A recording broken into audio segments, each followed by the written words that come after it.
અને ભવિષ્યના શાસ્ત્રીઓને અહીં તૈયાર કરવામાં આવે છે. માતાજી એટલો બધો ભોગ દઈ રહ્યા છે અહીંથી ઇન્દોર સુધી કે જેનું વર્ણન ન થઈ શકે. અને એ અનુશ્રવ એટલે ગુરુના મુખથી કહેવાની વાણી ઋગ્વેદ પ્રમાણે, અને અનુશ્રાવિક એટલે ગુરુ સિવાય અન્યના મુખેથી કહેવાયેલા શબ્દને અનુશ્રાવિક કહેવામાં આવે છે. જ્યાં સુધી શિષ્ય ગુરુનો મુખ નથી જોતો, ગુરુમુખ નથી થતો. શિષ્ય બે પ્રકારના હોય છે, ગુરુમુખ અને ગુરુથી વિમુખ. સુખદેવજી મહારાજનો જન્મ થયો છે અને જન્મતાની સાથે જ એમને પૂર્વકાળથી આત્મજ્ઞાન પ્રાપ્ત છે. અમર કથા દ્વારા મહાદેવજી દ્વારા આત્મજ્ઞાન પ્રાપ્ત છે.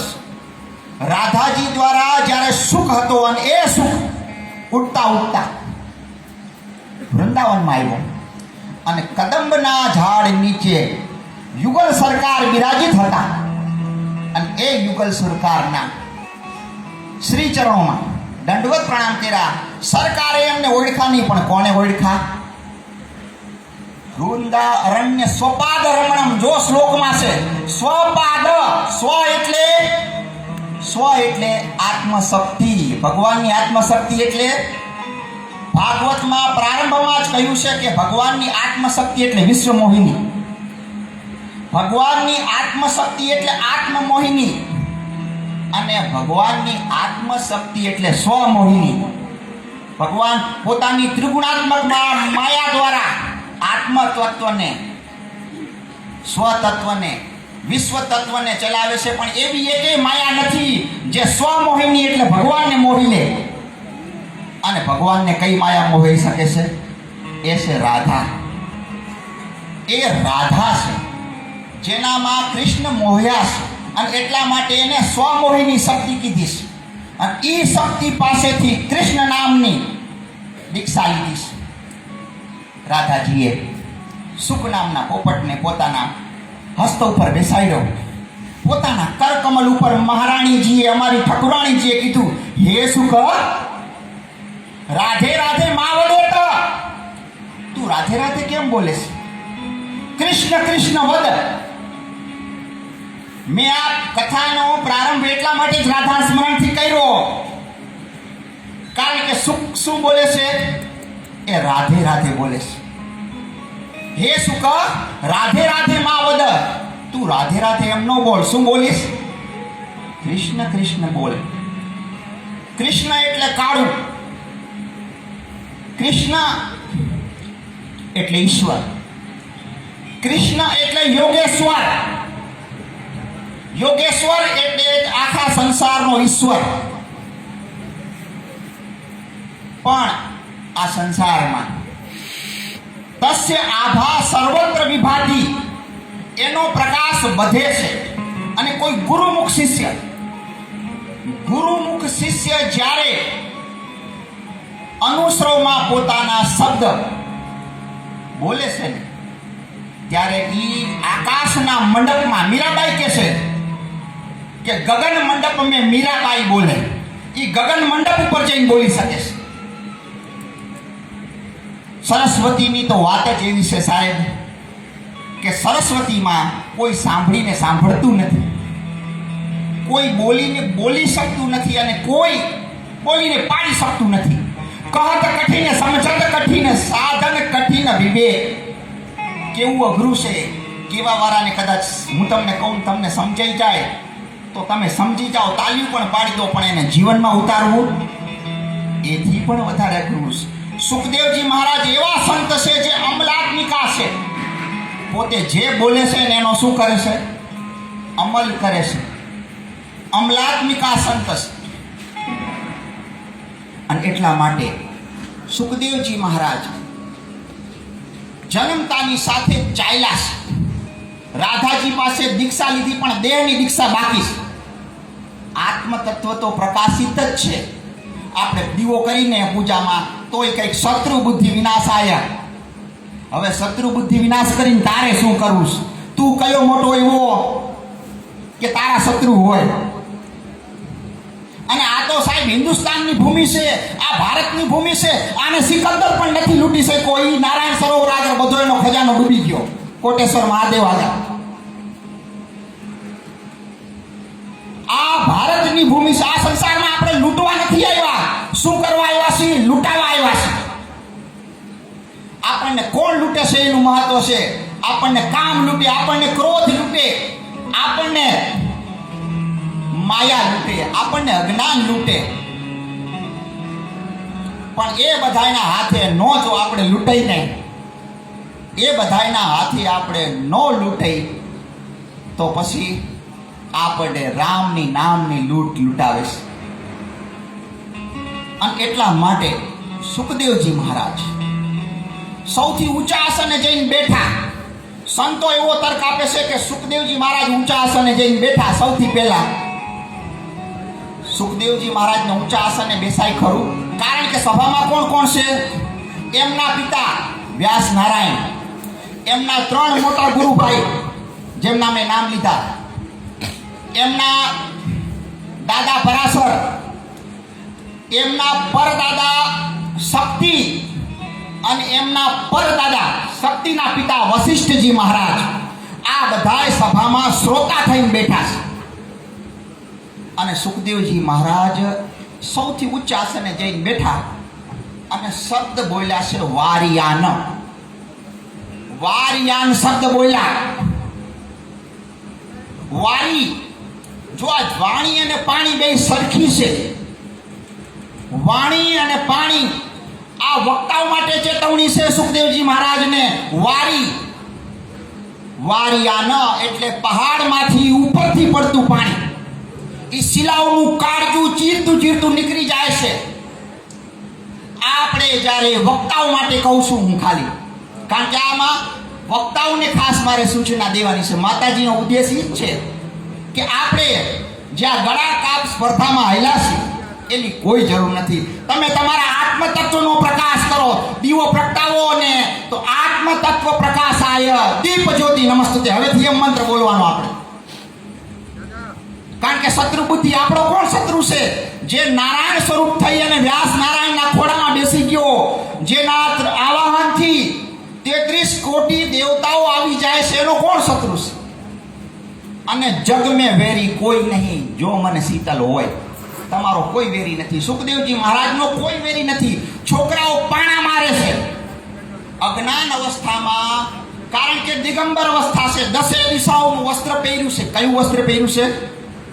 10 દિશાઓનું વસ્ત્ર. અને જેને 10 દિશાઓનું વસ્ત્ર પહેર્યું હોય ને એને દિગંબર કહેવામાં આવે છે સાહેબ. અને દિગંબર જે છે ને એ સાચો રાજા છે. દિગંબર જે છે એ સાચો રાજા છે. અને એટલા માટે આપણે જ્યારે કુંભના મેળા હોય છે ને ત્યારે આપણે રાજાને જોવા જઈએ છીએ. સાધુ સંતોના દર્શન કરવા નથી જતા. એ જે દિગંબરો છે એ દિગંબરોના દર્શન કરવા જઈને રાજાના દર્શન કરવા જાય છે. અને દિગંબર જે છે એ દિશાઓનો રાજા છે. અને એ દિશાઓનો રાજા એટલે સુખદેવ, 10 દિશાઓનો રાજા. માનસમાં તુલસીદાસજી પણ કહે છે ભાવ કુભાવ, ભાવ કુભાવ નઘ આલસહુ,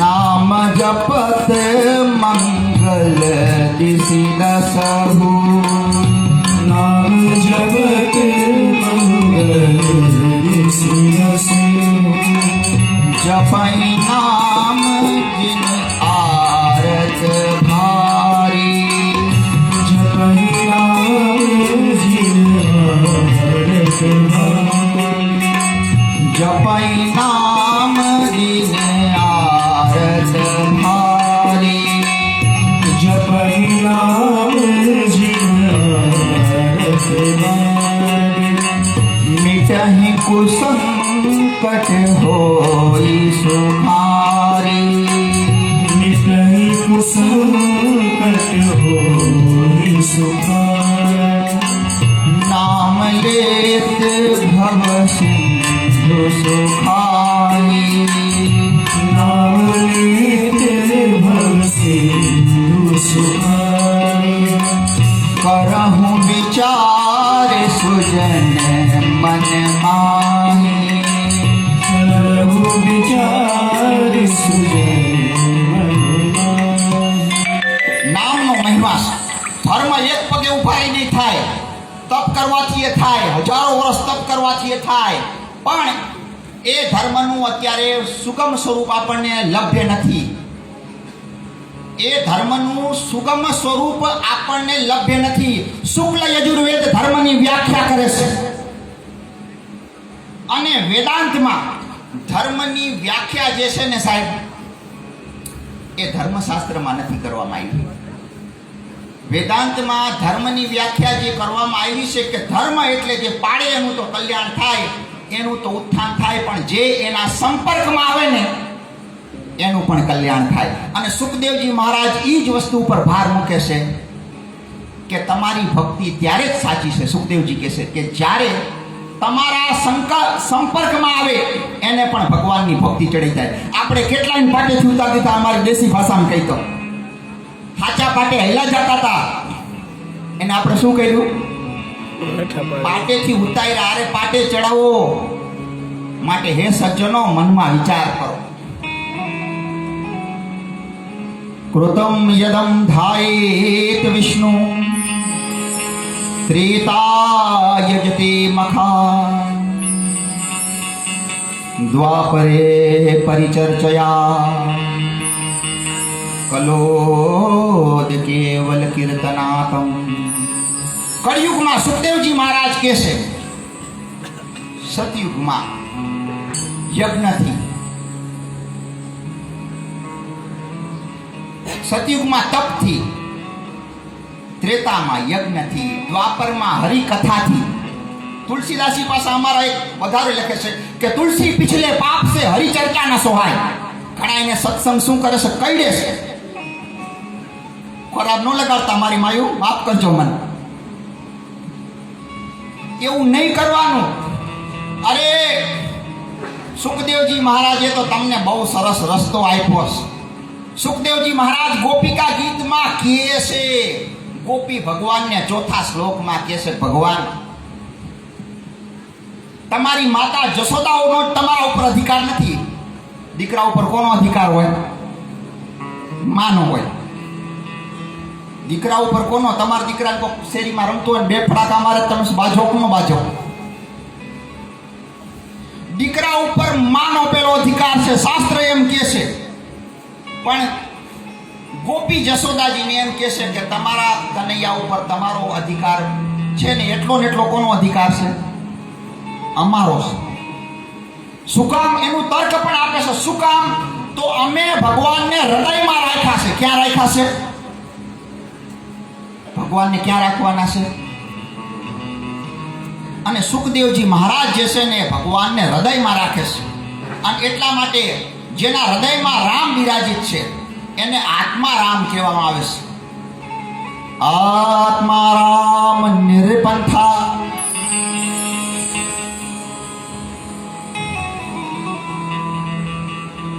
પંથ વગરના નથી, નિર્પંથા, પ્રવાહી પંથી છે. જે બાજુ જવું પડે એ બાજુ જઈ શકે, પ્રવાહી પંથી. આત્મા રામ નિર્પંથા.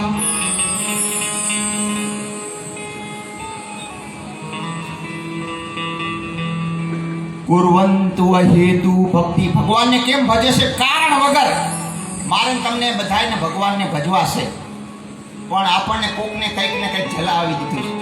તુલસીદાસજી પણ કહે છે કે કારણ બીનું રઘુનાથ કૃપાલા. પણ મને તમને બધાએ જલાવી દીધું છે. ભગવાન, માતાજી, શંકર ભગવાન કે ગમે એ હોય, આપણે 1 મહિનો લોટી ચડાવી, મારા નવગ્રહ પછી મને ન નડવા જોઈએ લોક. પણ સુખદેવજી મહારાજ કહે છે ભગવાનને એટલા માટે નથી ભજવાના. કુર્વંતુ અહેતુ કી ભક્તિ. હેતુ વગરની, કારણ વગરની ભક્તિ કરવાની છે. એતદ ભૂતમ ગુણમ હરિ. આ હરિનો ગુણ છે. હવે હરિનો ગુણ કેવો છે? સનાતન ગોસ્વામી હરિના 15 ગુણ કહે છે. અરે હું તો કહું છું હરિના હજારો ગુણ છે. એ હરિના ગુણની અહીં ચર્ચા કરવા બેસી જાઉં તો મારી અત્યારે મર્યાદા પૂરી થઈ જાય. પણ એ હરિનો ગુણ કોના અંદર છે? ભારતની પ્રજા, આપણી સનાતન ધર્મી પ્રજા ગુણાનામ ગુણામ વર્તતે. ગુણને જ જાણે છે. મારી અંદર અવગુણ પણ છે. મૈત્રેય ઋષિ કહે છે ઉદ્ધવજીને, ઉદ્ધવજી કહેશે કે બુદ્ધિ સુધરે, મન સુધરે એવો કંઈક રસ્તો બતાવો. એ વખતે કહે છે મૈત્રેય ઋષિ કે તમે જેની સેવા કરો છો ને એનામાં અવગુણ ન જોતા. આપણે શું જોયું છે? એના ગુણ જોજો, કારણ કે તમે ગુણને આકર્ષાઈને આવ્યા છો, અવગુણથી આકર્ષાઈને આવ્યા નથી. અને એ ગુણને જોજો અને એ ગુણની પૂજા કરજો. ગુણાનામ, ગુણની પૂજા છે સાહેબ. અને એતદ ભૂતમ ગુણમ હરિ. અને સુખદેવજી પાસે શું છે? ભગવાનના ગુણગાન ગાવાની ક્ષમતા છે. સુખદેવજી મહારાજનો જન્મ થયો, જન્મતાસની સાથે સુખદેવજી ચાલ્યા અને સામેથી જેમની નામના વ્યાસ શિષ્ય શ્લોક ગાતા ગાતા આવે છે. ઓરહા પિંડમ નટવર વપો કર્ણયો કર્ણિકારમ બૃહદહાસમ. બૃહદહાસ હરણકંસ હાથમાં તલવાર લઈને ભગવાનને ચારે ઓર ગોતે છે. ક્યાં છે, ક્યાં છે, ક્યાં છે? ક્યાં છે ભાઈ? એના નાકમાં છે. ક્યાં છે? એના શ્વાસમાં છે, એના અંગો અંગમાં છે. એ ભગવાન એને મળતા નથી. જે ભક્તની અંદર જ છુપાયેલા છે અને જે અભક્તની અંદર પણ છુપાયેલા છે, એ ભગવાનનું નામ છે બૃહદહાસ. અને જો શક્તિ હોય ને તો તમારે ક્યાંય ભટકવાની જરૂર નથી. તમારામાં જો શક્તિ હોય ને તો થાંભલો ફાટે ને તો એમાંથી શું નીકળે? થાંભલામાં શું નીકળ્યું હતું? નરસિંહ. થાંભલામાંથી નરસિંહ નીકળ્યા. તમારામાં બૃહદહાસ. બૃહદહાસ કનક કપીશમ વૈજયંતી માલામ રંધાન વેણોધર સુધયા પૂરયન સ્વધરામૃતમ વૃંદારણ્ય સ્વપાદરમણમ પ્રાવિદીશ ગીત કીર્તિ. ભગવાન બંસરી વજાવી રહ્યા છે. કાનના કુંડલ એવી રીતે ચમકી રહ્યા છે જાણે આકાશમાં વીજળી થઈ રહી છે. એક જ શ્લોક જેમની સાંભળ્યો છે, જેમની પાસેથી સુખદેવજીએ. આપણે બધા અહીં કારખાના વાળા છો, ધંધા વાળા છો. પાછો દેવસ્થાનનો ભાગ રાખજો. હોય બધો ધર્મમાં એકલા ન ખવાય. ધન સંગ્રહાય નહીં, એકલા ખવાય નહીં. સાધુ સંતોને ખવડાવીને ખાજો. સ્વપાદ રમણા. ભગવાન બંસરી વગાડી રહ્યા છે. વગાડવાનો એક ખાસિયત છે સાહેબ, કે જે વગાડી રહ્યા છે ને, જે લોકો સંગીતમાં સુર આપી રહ્યા છે ને, એ કોક ગાય તો સુર આપે, કોકને ગાવું પડે છે. અને જે ગાવા વાળો જે સુરમાં ગાય ને, વગાડવા વાળો એ જ સુરમાં વગાડે છે. ભગવાન જે બંસરી વગાડી રહ્યા છે એમાં કોક ગાઈ રહ્યું છે, તો જ ગીતની વાત આવે છે. પ્રાહુર્ભૂત ગીત કીર્તિ. ભગવાનના ગુણગાન ગાઈ રહ્યા છે. તો કે ગોવાળિયા ગાતા હશે? નહીં ભાઈ, ગોવાળિયા તો ભગવાનનો જય જયકાર કરી રહ્યા છે. ગોવાળિયાઓ તો ભગવાનનો જય જયકાર કરી રહ્યા છે. ભગવાનના ગુણ જે ગાઈ રહ્યા છે ને, એ રાધા રાણી ગાઈ રહ્યા છે. અને આ સાંભળી અને સુખદેવના કાન કુંડલની જેમ ચમકા. સુખદેવના કાન કુંડલની જેમ ચમકા. પૂછે છે જેમનીને કે કોણ તમારા પિતા? પાછળ આવે. સુખદેવજી મહારાજ પાછા ગયા અને હવે શિષ્ય થયા. જોજો, પિતા પુત્રના સંબંધે આવ્યા નથી, ગુરુ શિષ્યના સંબંધે આવ્યા અને વ્યાસ નારાયણના શિષ્ય થયા. અને જ્યાં વ્યાસ નારાયણના શિષ્ય થયા સુખદેવજી મહારાજ, હવે વ્યાસ નારાયણ આગળથી ભાગવત ભણ્યા છે. ભાગવતનો મહિમા ઈ છે. સુખદેવજી પાસે એવું શું છે કે એ બોલે વિમાન આવે ને આપણે બોલી સાયકલ એનું આવે. આજકાલ તો એવી ફેશન આવેલી છે કે બધા મોટા મોટા આવે ને, જમનાદાસ બાપુ એટલે બહુ જ મોટા ઓલા ઈ આવે એમ. અમુક તો મેં સાહેબ અમુક મોટી મોટી સભાઓમાં મેં સંતોને હેલિકોપ્ટરથી ઉતરતા જોયા છે. મારે એકવાર સાયકલ લઈને જવું છે, મારે જોવું છે કોઈ આવા દેશે કે નથી આવવા દેતા. તમને શું લાગે છે?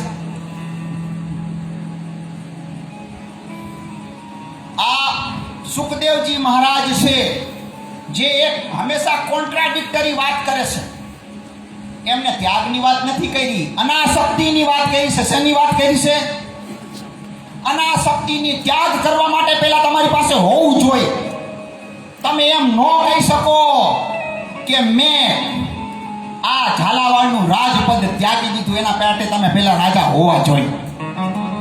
તમે રાજા હોય તો તમે કહી શકો કે મેં ત્યાગ કર્યો. અને ત્યાગ કર્યા પછી એમાં જીવ જાય તો મહાત્મા ભરતનું ચરિત્ર જગત વધિત છે. મહાત્મા ભરતનું ચરિત્ર જગત વ્યધિત છે કે કોઈ વસ્તુને તમે છોડી દીધી અને એમાં તમારો જીવ જાય તો એ વસ્તુને કહેવાય આસક્તિ. આપણે બધા ત્યાગ કરીશું પણ શું નથી મૂકતા?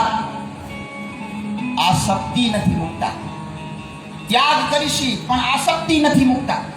સુખદેવજી મહારાજના શબ્દમાં આ કોન્ટ્રાડિક્શન હોય છે.